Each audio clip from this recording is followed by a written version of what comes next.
Passion TV, we have the young, entrepreneur. Introduce yourself to people who don't know you. Okay, so my name is Jada.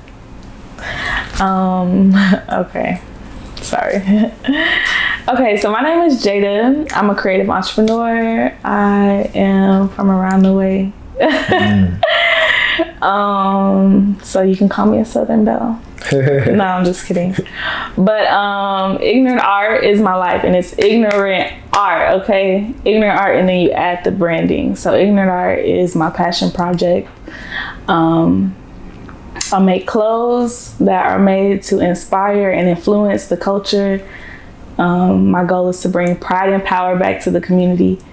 And I also offer branding services. So if you need a logo, you need to get your marketing right, you need a rebrand, you need a website, I'm your girl. I don't do social media marketing now, so let's make that clear. I was gonna get to that, but we don't have to just rewind. Okay. Where are you from? Okay. What's the elevated pitch? Who inspired, your personality now? My personality? Yeah. Like, where am I from? Okay, so I'm originally from Chicago. Grew up there, moved to Texas in 2006. I was in the 4th grade. So I guess I'm from the DFW, Mansfield, Grand Prairie area. Who influences or who inspires my personality? Definitely shout out to my mama. Okay. Every day I realize like how much more I'm like her. I'm like, ooh. But other than that, love Erykah Badu. Definitely for the culture. In terms of like now, like my 3 like icons are Tiana Taylor, Rihanna, and Jhené Aiko. Still, I just like, in terms of like all 3 of them put together, I would like describe that as like my style or my aesthetic. And then other than that, I'm just really big on history. So like anything in terms of like Black history, from conception to really like the 20th century, 70s, the 60s, the Black Panther Party movement, I'm all for it. I just love history. I love to learn about like people's biographies, learn about people's stories. Like that's really what inspires me and influences like everything that I do in terms of like my brand and even like my personal style and aesthetic. So yeah. What Black Panther do you think like describes your personality? What Black Panther in terms of like the Black Panther Party? Yeah. That's an interesting one.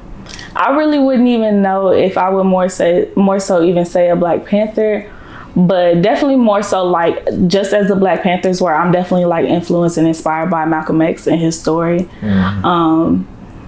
And I really believe, like, I really love people's stories, as I mentioned. So just to like know his story in terms of where he came from, what he went through, even with like how his parents, like the things that happened to his parents, how he went to school, how he went to jail, found himself through his religion, and was able to like influence and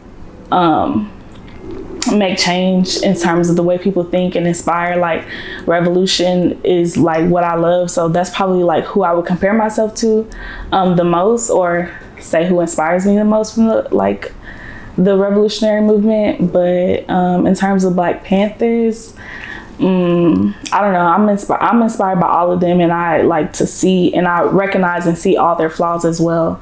In terms of like, I wouldn't say that one person was right or one person was wrong. Like in terms of like, they all ended up separating, and maybe even what's his name? Sorry. Huey Newton. Definitely Huey. I love Huey, but that's what I'm talking about when I say in terms of all their flaws, because if you know his story, that man did not pass lightly. Like, I think that like life got to him and he ended up dying of like drug addiction.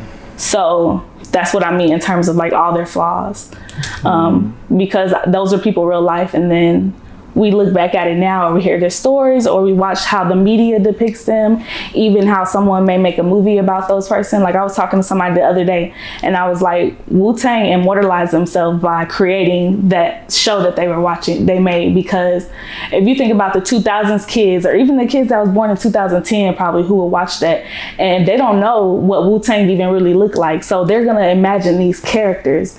They're not going to imagine the people who really like live that life. So when we think of Huey, like we can definitely think about his accomplishments and how he started the Black Panther Party, but at the same time, like he didn't end up going out like as the hero that he was. Mm-hmm. Huey was a little janky at times. Yeah, everybody got their flaws. Business. What made you put that on your line? And what is the name of your brand for those who don't know? Okay, so the name of my brand is Ignorant Art. So Ignorant Art branding. But Ignorant Art, I got that from Michelle Basquiat, who, if you don't know, he's an artist from like the 80s. He also passed from drug addiction. But like I said earlier, like I love history. So I always said, okay, when I hear the name from my brand, I'm gonna know it. So I'm watching his movie. And he's going up to Andy Warhol, who is another famous artist. And he's going up to him while he's eating lunch. And he's like, hey, you want to buy some Ignorant Art? And I was like, ooh. And he basically made these crazy drawings on a postcard and was trying to sell them, hustle his way, into his industry. And that just really inspired me. And that's really what I do in terms of my brand. And those are the type of stories, again, that inspire me. The people who really had to who started from nothing, who really had to hustle their way to prominence to be able to influence and inspire people through their stories and through the way they create and tell their stories and go through their journey. Mm-hmm. So, whenever you're making a sale for your brand, okay. How is that atmosphere and what is the, because you're representing your art, when people ask you what is your brand and what is the whole concept of it, what do you tell them? So again, Ignorant Art is for the culture. Mm-hmm. It's about pride and it's about power and it's to tell a story and it's to start a conversation. So when I sell my graphic tees, I say, these are things that I would want to see. Right now I'm doing a lot of collections that are just cartoon-like in terms of what I would have wanted to see basically as a kid, in terms of seeing representations of the culture of myself, people who are brown, people with afros, people who are laughing, people who are in love, people who are protecting each other, people who took a stand. Like one of my most famous shirts is "The World Is Ours," and it has the 1968 Olympians who saluted Black Power on the podium after winning first in gold and I think bronze. And they put up Black Power, and it was a whole movement in the 1968. And I put that on the shirt to be like this is where we come from, and this is what we stand up for. This is how we represent ourselves. And so when I tell people that, I'm like, look, this is literally everything that I put my heart into. So that's why, I say my price is my price, because I try to have things reasonable, but I also try to think about how much I actually put into behind the scenes. And I think people kind of sometimes miss that because they don't understand the process. And so, sometimes you be like, oh, this shirt $50. Oh, this shirt $75. Oh, this shirt $30. Oh, this shirt $100, because I hand dyed it with my hands and it takes me 3 days to make it. And, that's the process. And it's, oh, who do you think you are? And I'm like, dang. They try to disrespect your price, but as an artist, your price is your price. Right. And you should, hold it to that standard. What's the craziest thing somebody said to you? Okay, so this shirt that I have on, this is a shirt that a client customer requested.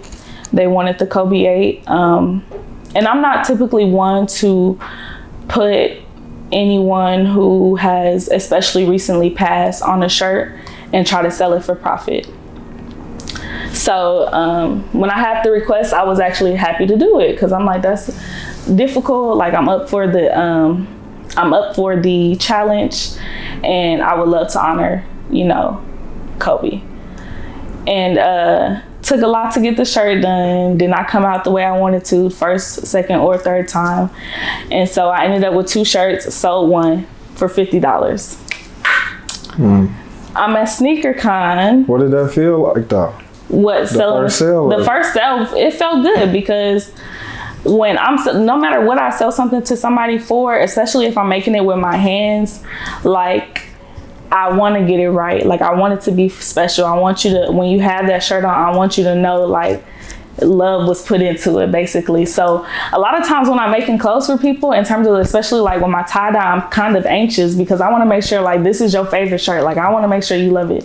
So it felt good. Like I didn't feel slighted, or anything about the price, but definitely when I had another one like this one, I wanted it to be mine because I was like, this shirt clean.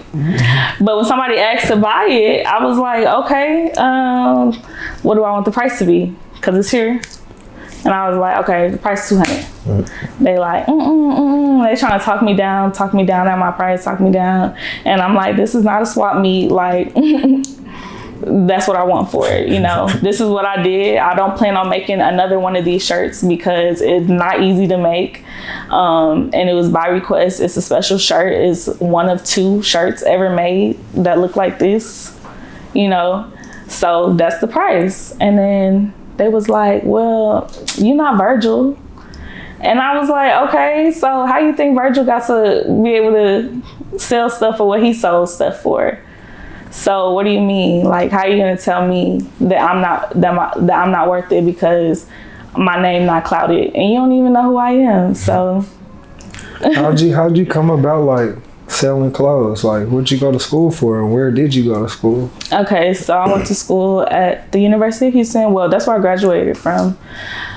Started off at TCC, just trying to get them credits out the way, and then transferred to U of H. Definitely always loved fashion and clothing. I have sketchbooks from when I was 8 years old up until through high school, through middle school, of designs that I just drew up. But in terms of when it was time to go to school, I was like, for some reason I sold myself short in terms of like going to fashion school. And I was like, I think it'll just be easier to get a business degree, go to school, graduate, get it done. So I went to school for marketing. I also went to school for entrepreneurship, which that was a journey in itself. But weren't you in like a GT program? That was the entrepreneurship program. I was in the Wolf Center for Entrepreneurship at the University of Houston. And that was hard to get into, though. It was hard to get into. I was one of 32 people that made it into the program in terms of our class because, you apply every year. And what are the things you had to face, like as a Black woman? I was the only Black woman in that class, and it was difficult because I wouldn't say that the program wasn't diverse. So I'm not even going to play them like the program wasn't diverse. It was people from all over the world. So it was wonderful to be able to meet people from Vietnam, Venezuela, it was literally people who were from the Middle East,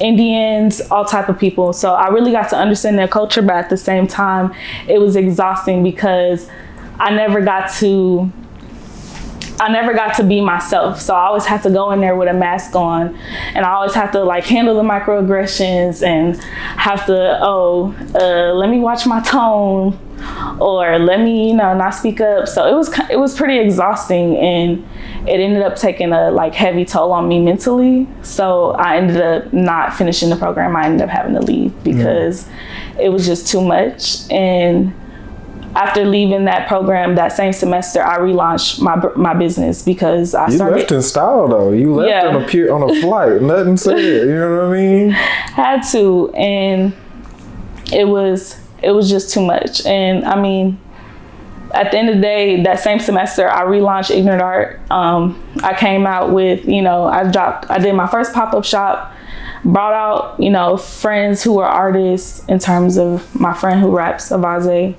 one of my friends who's a photographer in Houston, brought them out to relaunch my brand and celebrate my birthday with me. This was in 2018. And I've been, just going and facing the challenges ever since. After I graduated college, I just said I didn't want to work for nobody. And I wanted to focus on my brand. And for the most part, I pretty much have done that.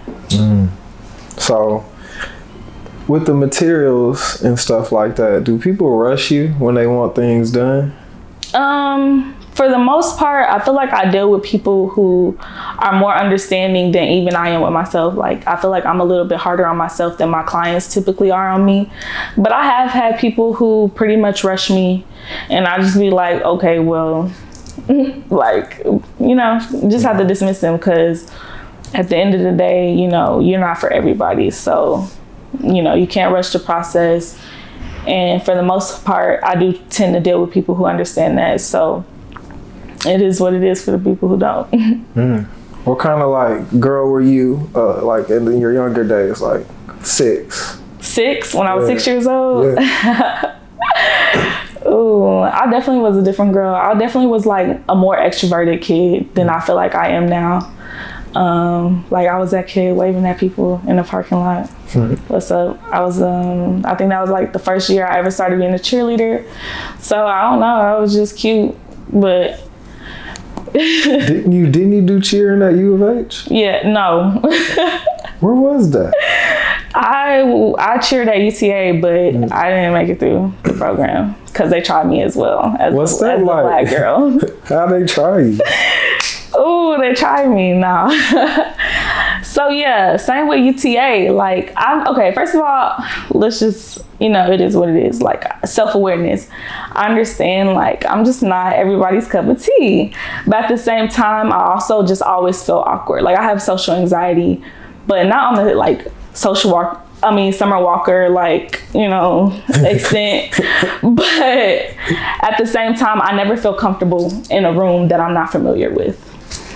And I was never the black girl that needed to be liked by everybody. I was never trying to force myself onto people or trying to insert myself in a conversation. So I think they didn't like that about me, because even if we on a practice mat, if it's not what the instructions is, I'm standing there chilling by myself, or I'm, and I guess they thought I was a lone wolf.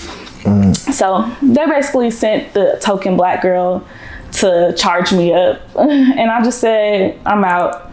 And it was literally the week before the semester started. I was supposed to go to UTA, and I just decided, okay, I'm not gonna go here, because I was only gonna go there to cheer, because I only wanted to go to U of H in the first place.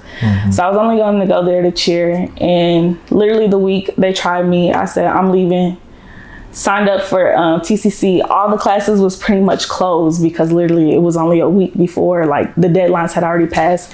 And because I had good grades, I made it into the honors program, got me a little scholarship to go towards that tuition, breezed through college, went to U of H. I tried out for their cheer team too. Again, it was just too much politics for me, and that was the end of my cheer career. Was it hard to focus in college? No. I mean, in college, it wasn't hard to focus, because I was just pretty much work, school, home, chill. I wasn't really worried about being on the scene too much. I've never been a scene girl. So in college, shout out to my bros at U of H, but I just met a group of people that I vibe with, and that's where I was at. We was chilling. Otherwise, I was at class or I was at work. So I don't feel like it was hard to focus in college. I feel like it was a little easy. I just breezed my way by, learn what I need to know for the semester, pass my test, Still ain't got my diploma, but I did walk the stage. You bet y'all need to run that.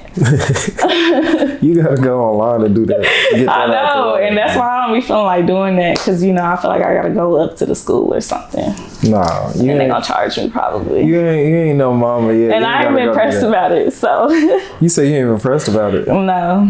Usually they want it like hung up on the side of the office space. I know, but I ain't no office space yet. It's all good. So who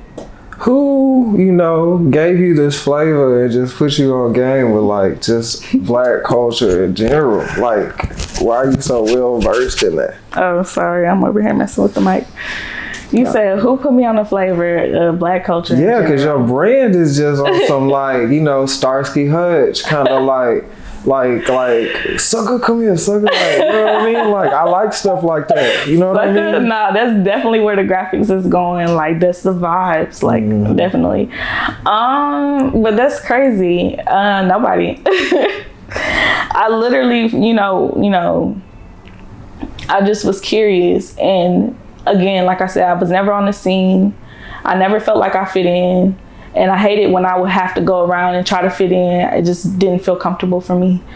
And it would be like events that would happen in my life. Like growing up in Chicago, like I would say like the neighborhood that I, because I'm pretty sure most of the people or half the people that's gonna see this are in the DFW. So the neighborhood that I grew up in was kind of more so like on the like DeSoto, Cedar Hill type of vibe, where like it's majority Black. Like in our elementary schools, we had Black History Month. Our Black History Month was Black History Month. Like we learned Black History Month things. I feel like I didn't see that in school when I moved to Texas. Yeah. And I don't know if it's because I was older and they just do that in elementary school because we're supposed to be coloring and stuff. But so things like that. And hell, even the first time I experienced racism, I was in Illinois, and I was 7 years old. It's never happened to me like in my face. Like I was like 6 or 7 years old, so I would say that probably is like where it started for me.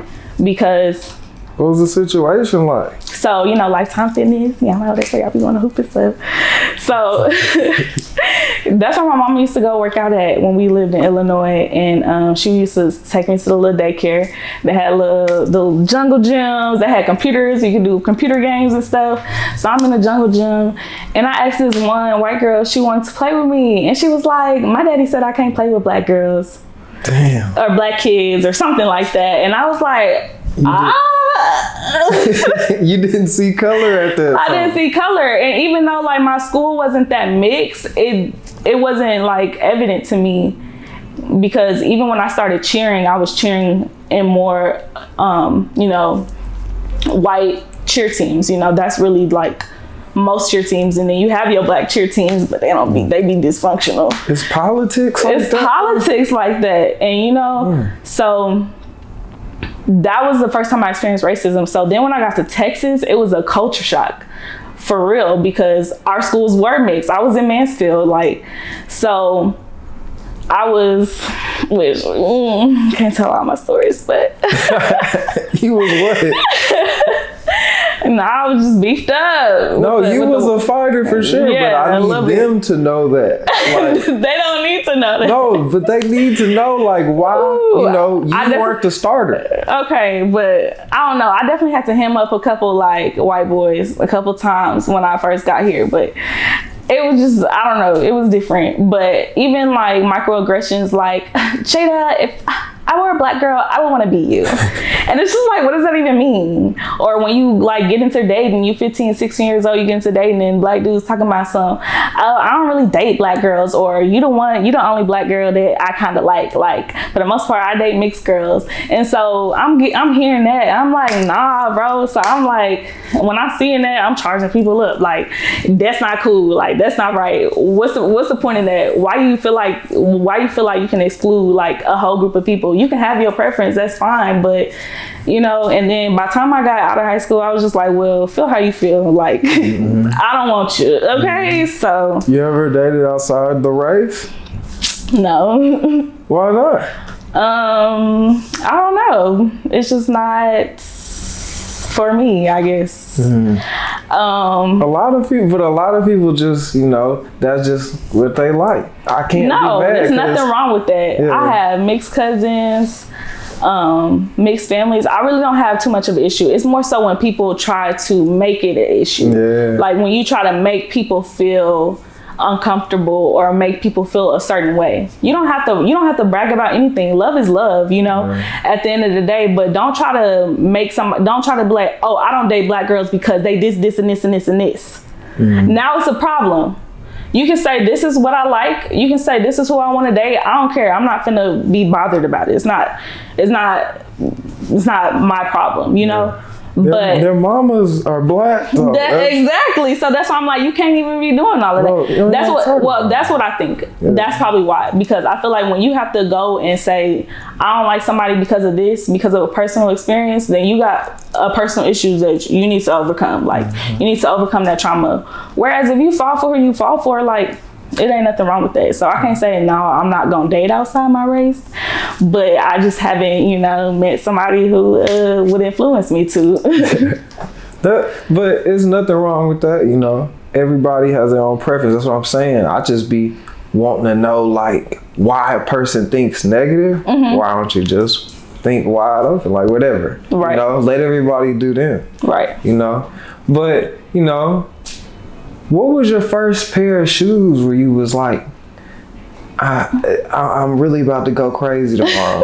You know what I mean? Like, first pair of shoes I thought I was about to go crazy tomorrow was I think my first pair of like Jordans that I ever like asked for or like bought was the cherry red 13s. They was black and then they had the little pink on the bottom. I still have all my shoes, but yeah, that was the first ones. And then the first pair of Jordans that I ever bought, my favorite all time, was the cement 3s. Like them my, ooh, I love those shoes. I could never get them. You can never get them. Fox Mall was janky. It was like the tickets were running. Well, I wear size 4.5. It was easy. Pull it to the kids' Foot Locker. Yeah. I don't even remember ever having to stand in line. And you know, I used to work at Jimmy Jazz, so I damn sure wasn't worried about standing in nobody's line. What was that like? Jimmy Jazz was live, and everybody know it. People was really coming out there off the mannequin at Jimmy Jazz. No, you can see the whole fit. Yeah, you can see the whole fit. And they try to act like I know where you got that from. But even just working in retail, period, I'll always be able to like recognize when people go shop. I'm like, oh, okay, I see where you shop at. Yeah, I don't know. I feel like the whole thing about shopping at the mall is like you got to get in and you get out. Exactly. Do like being a female, did dudes ever buy sneakers or were they just trying to talk? And what do you mean? Like, were they just trying to talk to you, or were they trying to actually buy shoes? Oh, definitely had dudes trying to talk to me, like, but it was like, oh, like Jimmy Jazz, like, you know, because I wasn't on the scene like that. So Jimmy Jazz definitely was like the spot where you learned how to finesse. So definitely, it's like, oh, can I get your number? Oh, you gonna buy me some shoes? And I've never been like that. So I'm like, are you gonna buy me some shoes? Yeah, all right, here. But definitely, like, it was like one dude who asked for my number and I made him buy me something simple, some Huaraches. Oh my gosh, this dude was calling me from jail. He had his sister calling me like, oh, my brother wanted me to patch you through. I'm like, block. Like, I don't even know how you memorize my number to be. It was too much for some Huaraches. What did he want from jail? I don't know, a pen pal. I don't know. What? He was gonna talk to me. No, that's a real thing though. Like, I couldn't imagine like just having some pictures. Yeah. You just write notes to him and all that. Yeah, I'm not finna be writing you. What's the craziest Myron from Players Club stalker situation? Yeah, you gotta say that. To not say too much, but to say, Cause being a woman, it's really like, it's scary. Y'all gotta cover your drinks at the bar. Hang with it, right? Type stuff. Yeah. Nah, but to be honest, half of the facts is that some of the predators be your own people, like the people that you thought you was cool with, and really they was on some other stuff. A lot of men have ulterior motives. Like some men really just literally cannot be platonic friends with women. Yeah. And women be like that too. But definitely one guy thought we was cool. I went to prom with him and everything because I was like, my junior year, I wanted to go to prom. And that's why I feel like I'm saying too much. I was gonna ask you what your, I feel like I was saying too much. I was gonna ask you what the prom was, because back then, like prom, like they can't do it like we used to because of COVID, of course. What was your prom experience like? So yeah, my first prom, I went, I ain't gonna say the school, but I went as a junior to somebody's senior prom, and definitely I was trying to go platonically, but like literally like the week of, like, dude ended up liking me, and I don't know, he just ended up being on some weird stuff ever since, like ended up trying to charge me up on the day my dog died and everything, and I was just like, you block this person, they pop up somehow following you again, and I'm just like, dude, like, please go away. What? He would just create an Instagram I'm like, multiple Twitters just to harass me, and I'm just like, please go away. Like, and it's just because, dang, if you didn't want to hang out, like, you could have just said that. And it was like, no, I just politely ignored you because I didn't want to hurt your feelings. But anywho. Y'all really be giving like people the fake numbers, or if somebody pressing you in the club, do y'all have like a plan B? A plan B, somebody pressing me in the club. Half the time, like, I don't be thinking swift enough. So it's more so like here and then go and don't reply or block if you're doing too much. But definitely have like thought of some fake numbers or just been like, no, you know. But you know, sometimes being a woman, you can't say no. So that's that. Why not? One of my third grade teacher, the teacher I had in third grade, her daughter was murdered. Maybe in November, she was murdered outside of a club, 19 years old. Started her own business because a dude was pressing her at a club or outside the club, shot her. Man. So you literally, as a woman, like, and you hear that, you might see those stories, but when they start to hit home, like, you really like have to be like, nah, this is real life. Like, people like can't handle rejection. So what do you feel like that's like a mental health thing, or do you think that's like how they were raised? Okay, so since I am this, Black Power, I definitely have to come from it from all sides. Like, people got issues, and I definitely think the community as a whole, anybody who really has migrated or has dealt with trauma for generations, there's gonna be some flaws. There's gonna be some flaws. And it's an evolutionary process. Like, even if you believe in certain things as Darwinism, like, there are certain mindsets that literally can be generational. So when you hear about the generational curse. So I think sometimes it's mental health. Like, people, they probably wasn't raised where you don't never know what somebody's life was like. So yeah, it could be a mental health issue. I can plead with that. I know people who have mental health issues. I know people who are literally in prison for life for making mistakes. So, and on a mental health note. So yeah, I think it can be mental health, but at the same time, it's like, okay, like, no, you were grown as hell. Like, was it that deep? You can try to be rational all you want. People be trying to be so rational minded that they can't have empathy for people, and I think that's like the biggest issue. So thinking about all that, I'm thinking, do you feel like men, we just like, well, black men, do we feel like we just are too hard to talk about stuff? We rather just all the time? I definitely do. And again, even in dating, like, I had to learn, like, okay, yes, like, I was saying earlier, like, oh yeah, black women are difficult. Like, we are all difficult because we all have, like, literally, we all come from like damn near the same households, whether you brothers and sisters or cousins or no kin at all. Like, we literally like share similar experiences. So I feel like a lot of times, like, as men and women, as black men and women, sometimes we just have a hard time empathizing with each other because, like, we're so caught up in our own personal like pain or whatever it is, our own personal, like, we're kind of like self-minded instead of like community oriented, like, as we should be. So yeah, I do feel like a lot of times black men are like too rah-rah, and me, I'm a woman, I'm a little emotional. Like, I need you to empathize with me before you be trying to get on my ass real quick. Like, I might not receive it how you think, because I'm not no man. You can't just tell me to straighten up and I'm just supposed to straighten up. At the same time, I understand that that's how men were raised, and I also don't love that as well. Like, I feel like men do need to be able to have the opportunity to be soft and, you know, speak on their feelings. Like, I don't feel like anybody should be able to gloss over their feelings. Like, even they say like mental health or even suicide is high in men and black men, and it's because they feel like they can't talk and they feel like they just got to cover it up. So again, you have to be able to empathize with everybody to be like, okay, this is why they are how they are. Okay. So going through that, I feel like we just probably need to relax a bit, you know. Yeah. And, you know, we've come far from, you know, the early 1900s and all that water hosing and all that crazy stuff. Yes. Like, what were you know, what was your life like growing up? My life.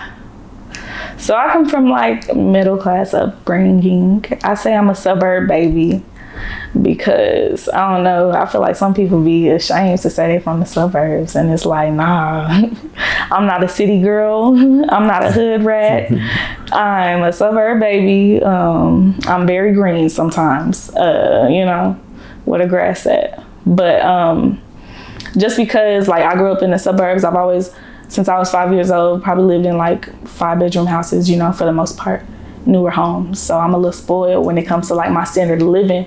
But at the same time, you never know what people are going through. You never know what's going on in somebody's household just because the grass is green and the outside look good. So, you know, definitely grew up seeing domestic abuse. Definitely impacted, you know, a lot of the way that I think and a lot of the ways that I have reacted in the past. Definitely has influenced dating for me.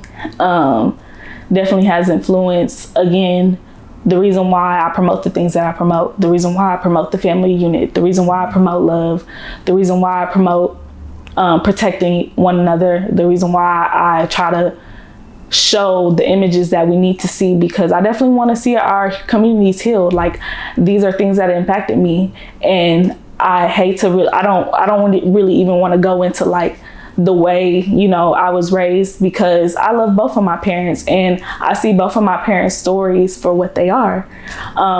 But you know, a lot of times our parents couldn't be perfect for us. A lot of times we have to go through what we have to go through so that we could be better and so that we could pass it on, so that we could heal from it. So that was growing up for me, but at the same time, like, you know, my parents did for me what their parents couldn't do for me. So my mama definitely kept us in cheer, definitely had like let me do whatever I wanted to pursue: piano lessons, ballet, jazz, whatever it was. And, you know, cheer was like what I did for like 10, 11 years. So we traveling on multiple cheer teams.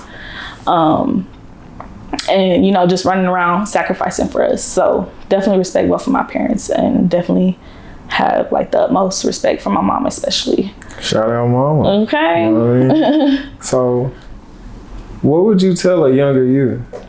A younger me? Who?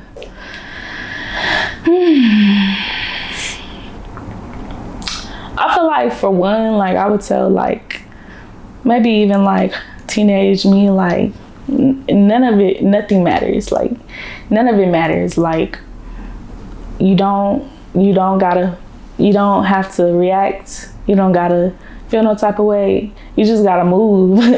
You just gotta do what you do, because, you know, one thing I was always told was that, you know, there's something about you. You're a star. There's something special. So it's like, you just have to do what you do. You have to do it, whatever you put your mind to, because like you're gonna accomplish it. Every goal that you set is gonna be accomplished. Like you're the same person. You're doing everything that you said you wanted to do since you was 8 years old. So just keep moving and do what you do. You don't have to fit in, and you don't have to you don't have to settle for it. Settle for anything. Yeah. Just literally move in the light, and the rest will come to you. Like, you'll be blessed. Hello. Okay. So, you know, before we get out, you know, tell us about your upcoming events. Okay, so I'm super excited. I'll be participating at South by Southwest this coming up Friday, so March 18th, during South by Southwest. I'm really excited about that. I'm dropping a new collection called The Healing Component. And it's just all about spreading love. It's inspired by a conversation that Mick Jenkins had with us on one of his debut albums called The Healing Component. And I'm definitely just excited to get my name out there in a new setting. This is my first time really being able to travel for a pop-up shop, as well as working with a big retail company, Urban Outfitters. So I'm really excited about it. And then after that, we're just hustling all year to see what other opportunities come up, continue to produce more work, and trying to streamline things. I'm currently in the process of rebranding my company so that I can separate Ignorant Art from Ignorant Art Branding, the clothing company, and the marketing agency, and just continuing to work with and collaborate and unify with the community. I look forward to it, Jada. Where can the people find you? Okay, so you can follow me personally at Jada Samone with 2 E's, JADASAMONEE on Instagram. And you can also follow my business page, which may change soon, but right now it's Ignorant Art Branding. Ignorant Art Branding. Don't forget the art. It's Ignorant Art Branding, okay? And yeah, that's how you can connect with me, tap in with me. And don't forget, her price. It's her price. All right, now, Jada, thank you so much. Thank you.